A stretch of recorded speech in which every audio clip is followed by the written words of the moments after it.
Tonight, we are hearing from the Republican lawmaker who wants to block Palestinian refugees fleeing Gaza from coming to Missouri. Our Missouri Chief Capitol Bureau reporter Emily Manley explains how Governor Mike Parson is pushing back. She's live in Jefferson City tonight. Emily? Mandy, more than 35 House representatives signed on to that letter that was sent to the governor, asking him to sign an executive order that would prohibit Palestinian refugees from resettling here in Missouri.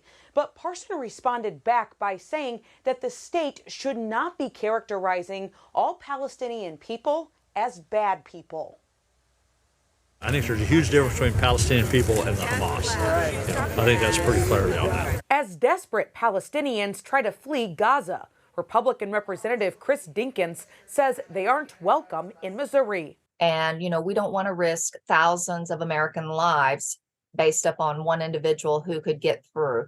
Dinkins from Southeast Missouri sent a letter to the governor this week, calling on Mike Parson to take executive action to ban Palestinian refugees from Gaza. We've seen our borders and how many people are crossing over on a daily basis and the lack of vetting. Elected in 2018 and now running for a Senate seat, she says she's concerned for the safety of Missourians if individuals from the war-torn Gaza Strip in Israel were allowed in the U.S. We do not want any of those with the anti-American and anti-Israel sentiments coming over and slipping through. But Parson says Dinkins is misguided.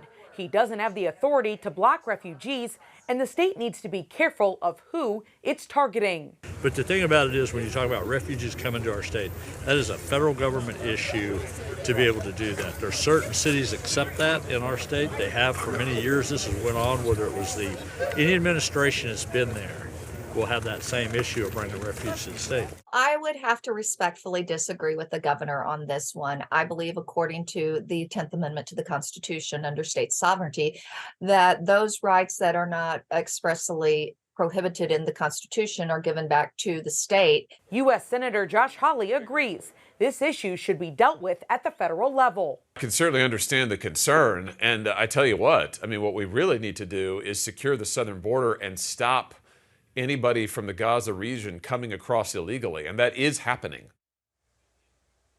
Now, some Democrats have commented on social media about the letter, calling it appalling and also hateful. Parson's office tells me that the governor did receive the letter today, but they're unaware if he's had time to read it. Reporting live tonight from Missouri State Capitol Bureau in Jefferson City, I'm Emily Manley, Fox 2 News.